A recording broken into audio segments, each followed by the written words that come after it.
نحمده ونسلم على رسوله النبي الأمين المكين الحبيب الكريم الرؤوف الرحيم. أما بعد فأعوذ بالله من الشيطان الرجيم. بسم الله الرحمن الرحيم. وما خلقت الجن والإنس إلا ليعبدون. صدق الله العظيم. إن الله وملائكته يصلون على النبي يا أيها الذين آمنوا صلوا عليه وسلموا تسليما. الصلاة والسلام عليك يا سيدي يا رسول الله وعلى آلك وأصحابك يا سيدي يا حبيب الله. اللہ رب العزت کی حمد و ثنا اور آقا کریم علیہ السلام کی بارگاہ میں درود و سلام کا نذرانہ پیش کرنے کے بعد میرے واجب الاحترام بزرگوں، دوستوں، عزیز ساتھیوں، اللہ رب العزت کی خاص فضل اور اس کی توفیق خاص سے میں اور آپ اللہ تعالیٰ کے پاک گھر مسجد میں محترم چودھری سجاد احمد باڑا صاحب اور چودھری افضال احمد باڑا صاحب ان کی والدہ مرحومہ کی اصال ثواب کے لیے بخشش اور مغفرت کی دعا کرنے کے لیے ان کے جملہ خاندان کے لیے یہاں پر جمع ہے. جو آیت مبارکہ میں نے تلاوت کی ہے اس میں اللہ رب العزت نے یہ فرمایا ہے کہ میں نے جنوں کو اور انسانوں کو اپنی عبادت اور بندگی کے لیے پیدا کیا. وَمَا خَلَقْتُ الْجِنَّ وَالْإِنسَ إِلَّا لِيَعْبُدُونِ. فرمایا میں نے جنوں کو اور انسانوں کو اپنی عبادت کے لیے پیدا کیا. تو انسان کی زندگی کا جو سب سے بڑا اور اہم مقصد ہے وہ ہے اللہ کی عبادت اور بندگی. اور اللہ کی عبادت اور بندگی کا نور ہمیں کس وجہ سے ملا ہے؟ اللہ کی عبادت اور بندگی کا نور اور توفیق ہمیں آقا کریم علیہ السلام کی ذات پاک کے صدقے سے ملا. کیوں؟ اس لیے کہ جب دور جاہلیت تھا، زمانہ جاہلیت تھا، آقا کریم علیہ السلام کی آمد سے قبل جو عرب کے اندر قبیلے تھے، ہر قبیلے نے اپنا اپنا ایک بت بنایا ہوا تھا اور ہر قبیلہ اپنے اس بت کے سامنے سجدہ ریز ہوتا. اور جہالت اس قدر تھی کہ اپنے ہاتھوں سے پتھر تراشتے، اپنے ہاتھوں سے بت بناتے اور ان کے آگے سجدے کرتے. اور پھر اتنی جہالت تھی کہ کچھ لوگوں نے جو آگ ہے اس کو اپنا خدا بنایا ہوا تھا، کچھ لوگوں نے پانی کو اپنا خدا بنایا ہوا تھا، کچھ لوگوں نے چاند، سورج اور ستاروں کو اپنا خدا بنایا ہوا تھا. یعنی اس قدر جہالت تھی کہ لوگ اس قدر شرک کرتے تھے. جس طرح رب نے فرمایا قرآن میں کہ ان الشرک لظلم عظیم، بے شک جو سب سے بڑا گناہ ہے وہ شرک ہے. تو وہ لوگ کس قدر شرک کے اندر مبتلا تھے. ان سب کو شرک سے اگر نکالا ہے تو میرے محبوب آقا صلی اللہ علیہ وسلم نے آ کے نکالا. جب میرے آقا کی ولادت ہوئی، جب میرے آقا کا میلاد ہوا، جب آمنہ کے لال عبداللہ کے در یتیم، جب واللیل کی زلفوں والے محبوب آقا، جب علم نشرہ کے سینے والے سونے آقا اس مادر بیٹی پر جلوہ گر ہوئے، تو وہ لوگ جو بتوں کے سامنے سجدہ محبوب آقا آئے، فرمایا لوگوں لا الہ الا اللہ، اللہ کے سوا کوئی عبادت کے لائق نہیں ہے، یہ جو سارے بت ہیں یہ جھوٹے خدا ہیں، اگر سچا خدا ہے تو وہ صرف وحدہ لا شریک کی ذات ہے۔ فرمایا ان لوگوں کے یہ جو بنائے ہوئے بت ہیں ان کے سامنے تم نہ جھکو، اگر جھکنا ہے تو ایک وحدہ لا شریک کے آگے جھکو۔ کیوں؟ اس لیے کہ وہی ذات ہے جو اصل میں عبادت کے لائق ہے، وہ ایک ہی ہستی ہے جو معبود برحق ہے، ایک ہی ذات ہے جس کی عبادت کی جا سکتی ہے، باقی کوئی چیز عبادت کے لائق نہیں ہے۔ تو دوستان محترم، میرے آقا اسلام تشریف لائے، وہ لوگ جو بتوں کے سامنے سجدہ ریز ہوتے تھے، میرے آقا نے ان کی پیشانیوں کو بتوں کے سامنے سے ہٹا کر ایک وحدہ لا شریک کے سامنے جھکانا شروع کر دیا اور فرمایا کیا کہ عبادت کے لائق صرف اللہ ہے۔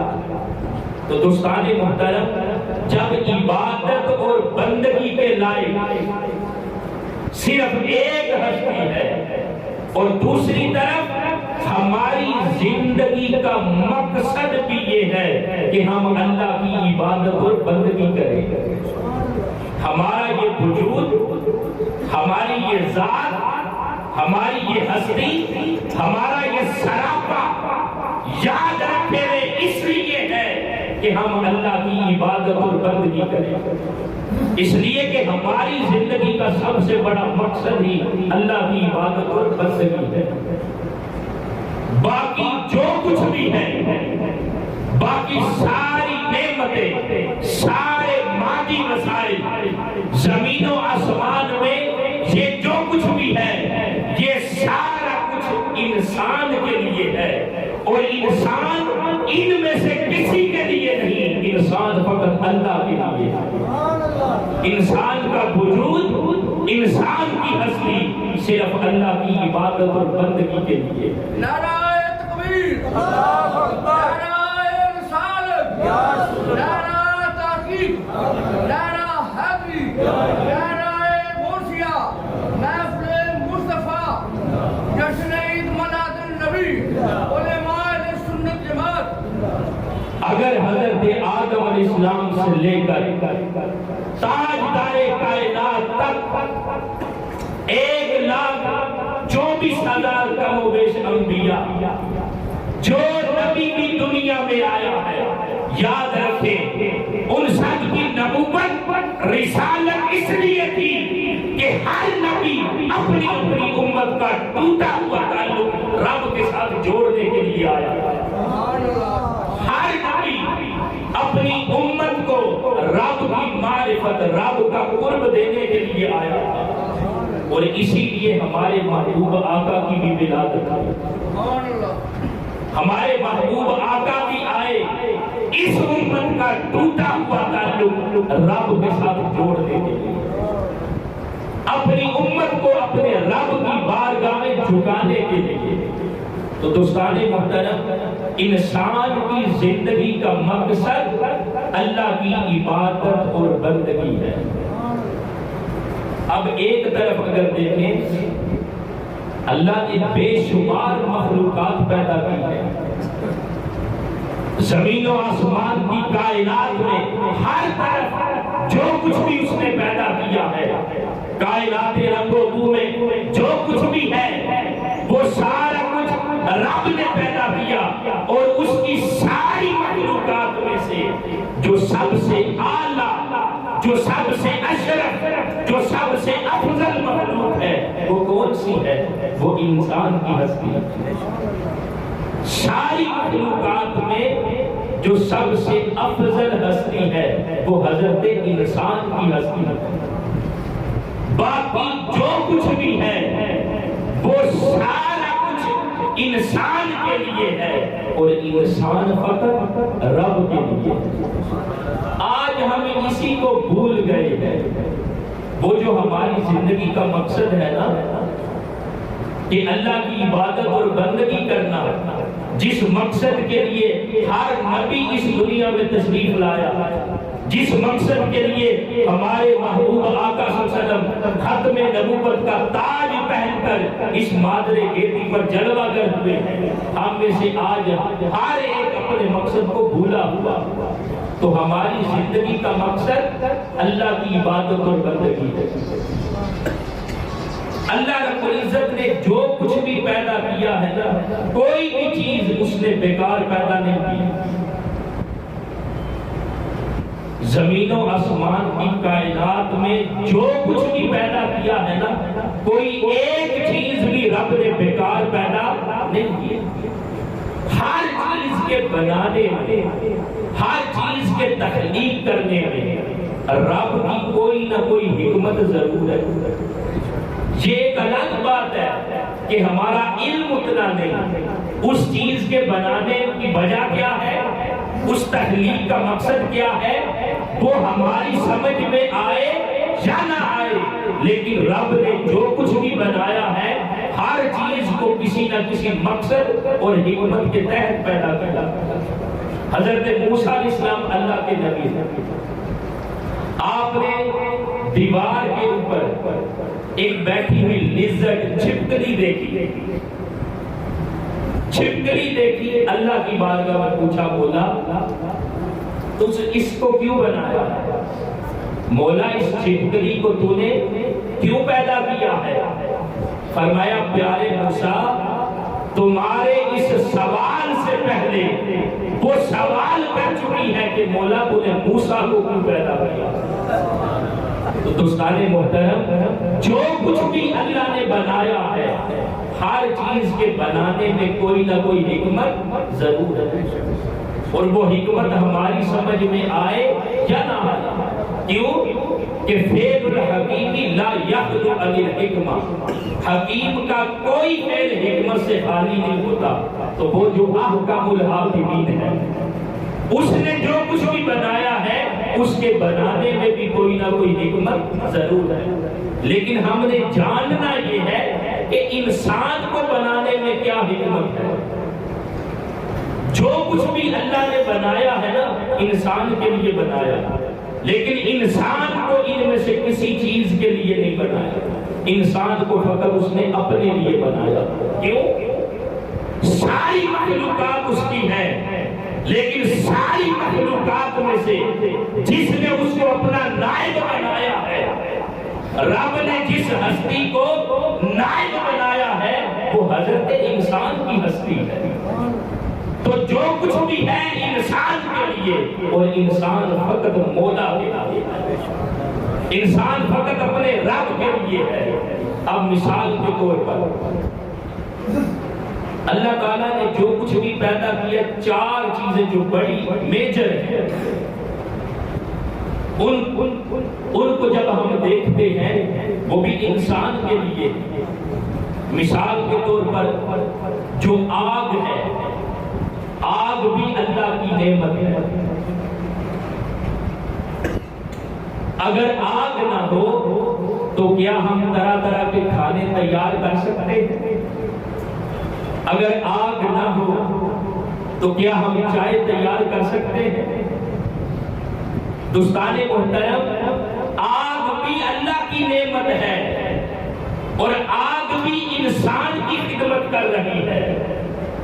اگر آگ نہ ہو تو ہم طرح طرح کی لذیذ ڈشز اور کھانے تیار نہیں کر سکتے۔ تو آگ بھی اللہ کی نعمت ہے، اور ہے کس لیے؟ انسان کے لیے۔ اسی طرح ہوا، یہ جو ہوا چلتی ہے، ہوا اللہ کی کتنی بڑی نعمت ہے۔ اگر ہوا نہ ہو تو ہم سانس نہیں لے سکتے۔ یہ ہوا ہے جس کے ذریعے ہم سانس لے رہے ہیں، یہ ہوا ہے جس کے ذریعے ہم کاربن ڈائی آکسائڈ کو خارج کر رہے ہیں اور آکسیجن کو جذب کر رہے ہیں۔ اگر ہوا رک جائے، خلا میں جب جاتے ہیں نا، خلا میں تو خلا میں ہوا نہیں ہوتی، اور وہاں پر جب بندہ خلا میں جاتا ہے تو آکسیجن سلنڈر ساتھ لے کے جاتے ہیں۔ تو ہوا نہ ہو تو ہم سانس ہی نہیں نہیں دے سکتے۔ ہوا اللہ کی نعمت ہے اور ہے کس لیے؟ انسان کے لیے۔ اسی طرح پانی، کبھی ہم نے تصور کیا پانی اللہ کی کتنی بڑی نعمت ہے جس کو ہم ضائع کرتے ہیں؟ کبھی ادھر وہ جو تھار کا مقام ہے ادھر دیکھے لوگوں کی کیا حالت ہے، پانی نہیں ملتا، یا وہ علاقے جہاں پر لوگوں کو پانی نہیں ملتا، فلسطین کے اندر جہاں پر اسرائیل ظالم نے فلسطینیوں کا غزہ کے اندر گھیرا تنگ کیا ہوا ہے، ان کا کھانا پانی سب کچھ بند کیا ہوا ہے، کبھی ان سے پوچھے پانی کتنی بڑی نعمت ہے؟ میڈیکل سائنس کہتی ہے اگر بندے کو 3 دن سے زیادہ پانی نہ ملے تو وہ زندہ نہیں رہ سکتا۔ یہ پانی ہے جس کی وجہ سے ہمارا نظام زندگی چل رہا ہے، تو پانی اللہ کی بہت بڑی نعمت ہے اور ہے کس لیے؟ انسان کے لیے۔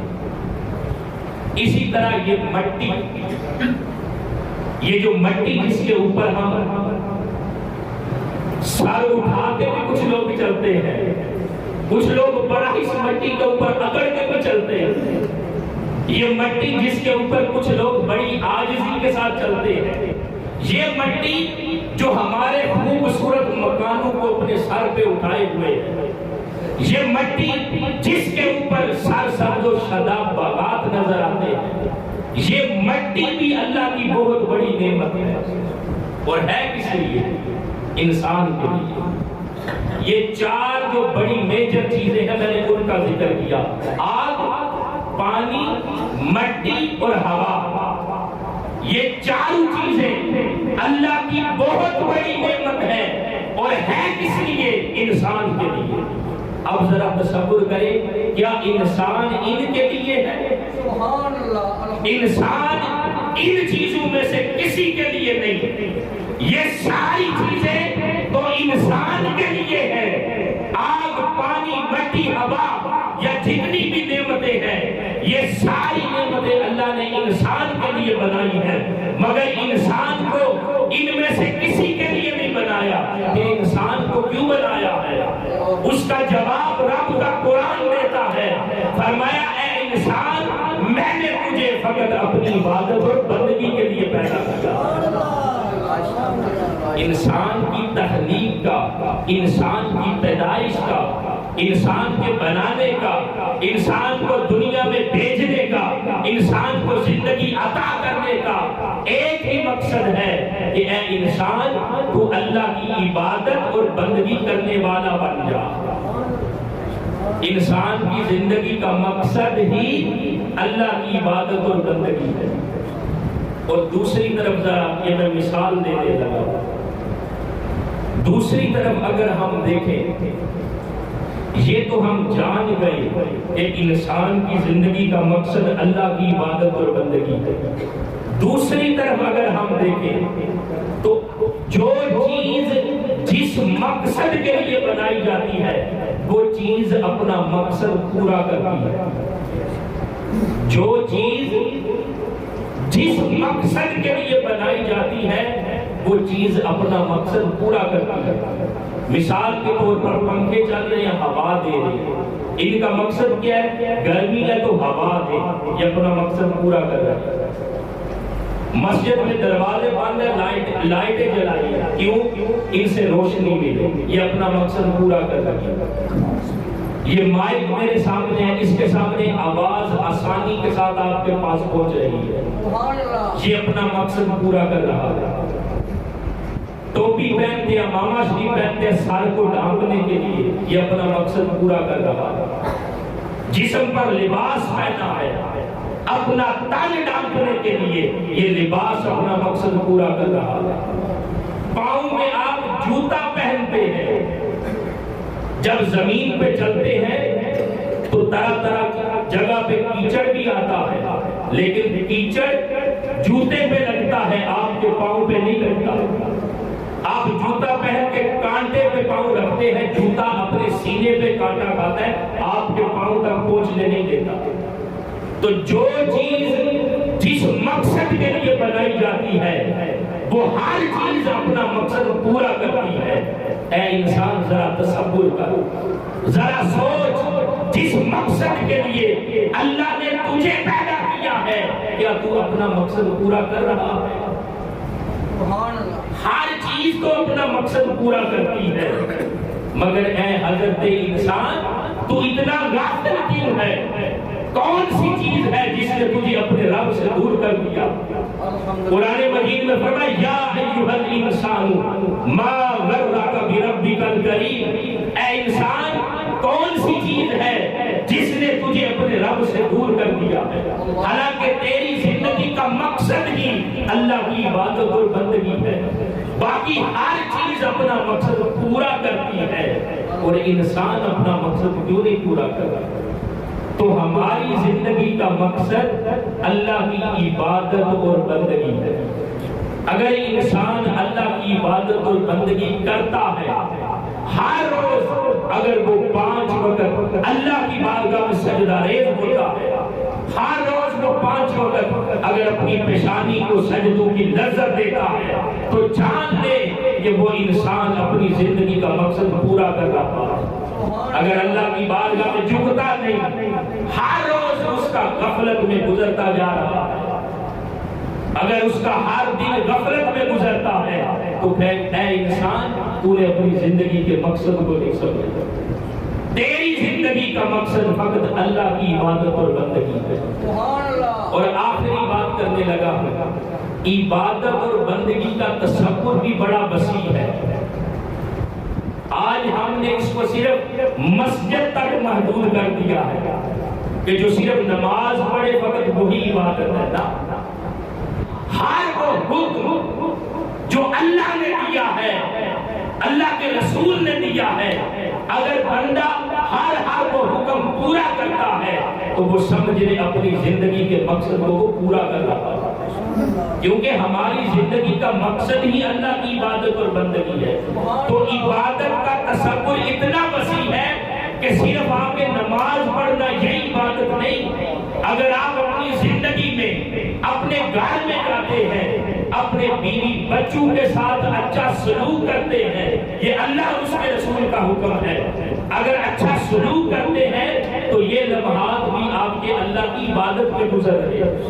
آپ گھر میں جاتے ہیں، ماں باپ کی خدمت کرتے ہیں، ماں باپ کی ٹانگیں دباتے ہیں، تو یہ بھی اسی طرح ہے جیسے آپ اللہ کی عبادت کر رہے ہیں۔ کیوں؟